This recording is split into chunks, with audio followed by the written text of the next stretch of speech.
Cette vidéo est pour vous présenter une recette anti-poison. C'est pour dire non aux gens qui empoisonnent et ceux qui ont l'intention d'empoisonner leur prochain. La Bible déclare, si quelqu'un verse le sang de l'homme, par l'homme son sang sera versé, car Dieu a fait l'homme à son image. Genèse 9 verset 6. Nous empoisonnons les autres juste parce que leur percée, prospérité nous gêne, c'est très méchant.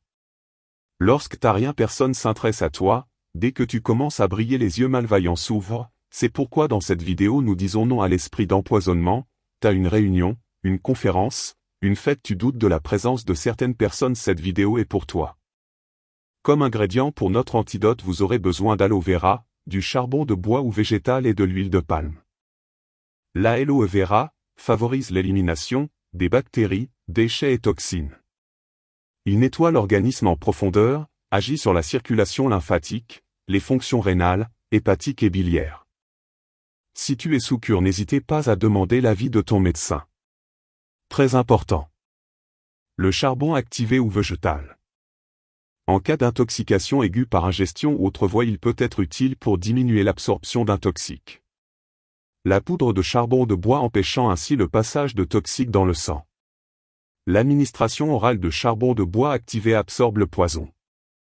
Il n'est pas de remède contre l'empoisonnement qui soit à la fois plus simple et plus puissant que le charbon végétal activé. Cependant, il se prête à bien d'autres emplois puisqu'il peut détoxiquer en profondeur les intestins et le foie, absorber les métaux lourds, et même les venins de serpents ou d'insectes.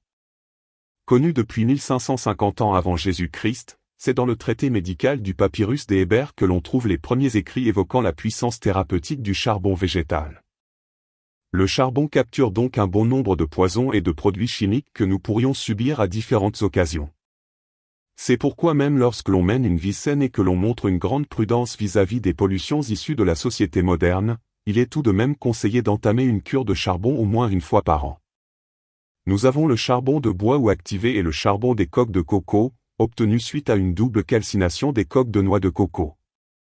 Le charbon issu des coques de noix de coco est plus absorbant que le charbon provenant des autres végétaux. Une prise d'alcool et de charbon actif pourrait réduire la capacité de ce dernier à prévenir l'absorption de poison. Écraser ou mixer le charbon bien tamisé, récupérer la poudre, piler 2 tiges de canne à sucre, filtrer, récupérer le jus, le mélanger avec l'huile de palme, prenez 5 cuillères à soupe, manger directement et ensuite prendre le gel d'aloe vera mixé et boire. Le traitement dure normalement une semaine.